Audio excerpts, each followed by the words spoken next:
India മുന്നണിയുടെ യോഗം കഴിഞ്ഞ ദിവസം ഡൽഹിയിൽ ചേരുകയുണ്ടായി. 25ഓളം പാർട്ടികൾ ആ യോഗത്തിൽ പങ്കെടുത്തു.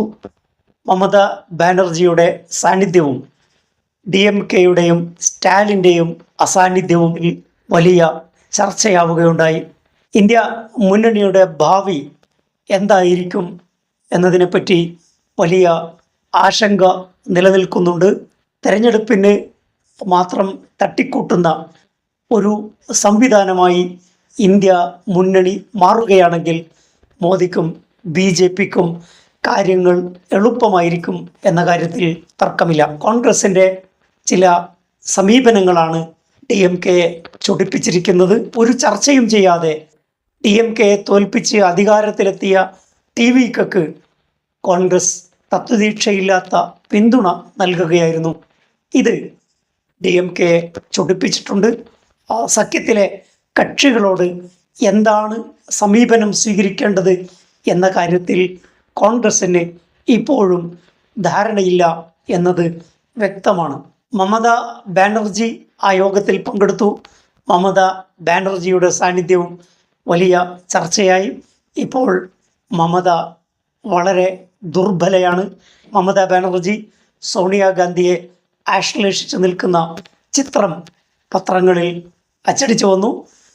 എന്നാൽ ഈ ആശ്ലേഷണം ദൗർബല്യത്തിൻ്റെയും പരാജയത്തിൻ്റെയും ഘട്ടത്തിലുണ്ടായ ഒരു ആശ്ലേഷണമാണ്. സോണിയാഗാന്ധിയെപ്പോലെ തന്നെ മമതാ ബാനർജിയും ഇപ്പോൾ ദുർബലയാണ്. 2 UPA ഗവൺമെൻറ്റിൻ്റെ ഭരണകാലത്തും സോണിയാഗാന്ധി പൊളിറ്റിക്കൽ ഡിസിഷൻ്റെ ഏറ്റവും വലിയ സെൻറ്റർ പോയിൻ്റായിരുന്നു. ബംഗാളിലെ ഇലക്ഷൻ റിസൾട്ട് വരുന്നത് വരെ ബംഗാളിനെയും ഇന്ത്യയെയും വിറപ്പിച്ച ആളായിരുന്നു ദീദി. എന്നാൽ ഇപ്പോൾ അവർ ദുർബലപ്പെട്ടിരിക്കുന്നു. പരാജയപ്പെട്ട മമതയ്ക്ക് പ്രതിപക്ഷ സ്ഥാനം പോലും ബംഗാളിൽ കിട്ടിയില്ല. വിമതരുടെ ഗ്രൂപ്പാണിപ്പോൾ പ്രതിപക്ഷമായി തുടരുന്നത്. ഇങ്ങനെ എല്ലാ അർത്ഥത്തിലും ദുർബലയായിട്ടാണ് മമതാ ബാനർജി ഇന്ത്യ മുന്നണി യോഗത്തിനെത്തുന്നത്.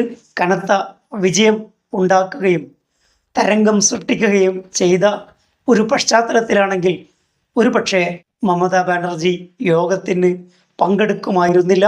വീണ്ടും അവർ ബംഗാളിൽ അധികാരത്തിൽ വരികയാണെങ്കിൽ 2029 ഇന്ത്യ മുന്നണിയുടെ പ്രധാനമന്ത്രി സ്ഥാനാർത്ഥിയായി ദീദിയെ ഉയർത്തിക്കാട്ടണമെന്ന്, മമതാ ബാനർജിയെ ഉയർത്തിക്കാട്ടണമെന്ന് ഇന്ത്യ മുന്നണിയിലെ പല കക്ഷികളും ക്യാമ്പയിൻ ആരംഭിച്ചിരുന്നു. അങ്ങനെ ഇന്ത്യ മുന്നണിയുടെ തകർച്ചയ്ക്ക് തന്നെ കാരണമാകുന്ന നീക്കുപോക്കുകളും മമത നടത്തുമായിരുന്നു.